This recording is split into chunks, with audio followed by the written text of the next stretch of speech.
రామ్. వీడు మనిషి పశువా? Hi. Funny questions అడతా answer చెప్తారా? ఫన్నీ క్వశ్చన్స్ అడతా ఆన్సర్ చెప్తారా? Okay okay okay. First rank రావాలి అంటే ఎగ్జామ్స్ ఎలా రాయాలి? అంటే బాగా చదవాలి. బాగా చదవాలి. టాపర్ లా ఉండాలా? ఇక టాపర్ కావాలంటే చదవాలి కదా. మీరు ఏ ర్యాంకరా? నేను లాస్ట్ బెంచర్. అంటే ఫుల్ ఫన్ చేస్తారు క్లాస్ మొత్తం. నేను నాకు తెలిసి మాక్సిమం 1 year లో ఒక 4 months బయటే ఉండేది, కాలేజ్కి పోకపోయేది. అవునా? మరి సార్స్ అటెండెన్స్ అంటే సప్లీ 1 year ఫెయిల్ అయ్యి అంతా బ్యాక్ బెంచెస్ అన్నాడు అర్థమైంది. ఆ సప్లీలు అవన్నీ బ్యాక్ బెంచ్ ఏ మాట మాట ఎంజాయ్మెంట్ ఉంటుంది కదా.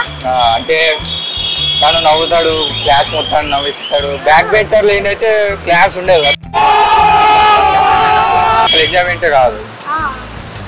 ఫస్ట్ ర్యాంక్ రావాలంటే ఎగ్జామ్స్ ఎలా రాయాలి? చిట్టీలు పెట్టాలి. చిట్టీలు పెట్టారా? పట్టకపోతే ఎట్లా, లాస్ట్ బెంచ్ అన్నప్పుడు చిట్టీలు పక్కా పెట్టాలి. పక్కా దొరకాలా? దొరికితే ఎందుకు ఫస్ట్ మనం ర్యాంకర్ ఎందుకు అవుతాం. మంచి మంచి కట్టుబాట్లు సార్. అంటే దొరికే వాళ్ళ చిట్టీ పడితే దొరికే వాళ్ళ ఒక 2-3 times అంటే అన్నారు. అంటే ఇంటికి పేరెంట్స్ కాల్ చేసేప్పుడు దాంతో ఒక బ్యాడ్ ఇంప్రెషన్ వచ్చేసింది స్కూల్ అట్లా. అయినా సరే మీ పని మీదే. మన పని నాది. అంతేనా? ఇంకేం చేసేవాళ్ళు? కాపీ. అమ్మాయిలు చూసి కాపీ కట్టేవారా అబ్బాయిలా? మనం అట్లా ఎట్లా ఏం చెప్పలేం కదా. మన ముందు వెనకాల ఎవరుంటారు అనేది చూసి ఎవరున్నా ఎవరున్నా వాళ్ళకు సంబంధం లేదు. చూపించావా చూసామా ఆన్సర్ కనిపించా లేదా అంతేనా?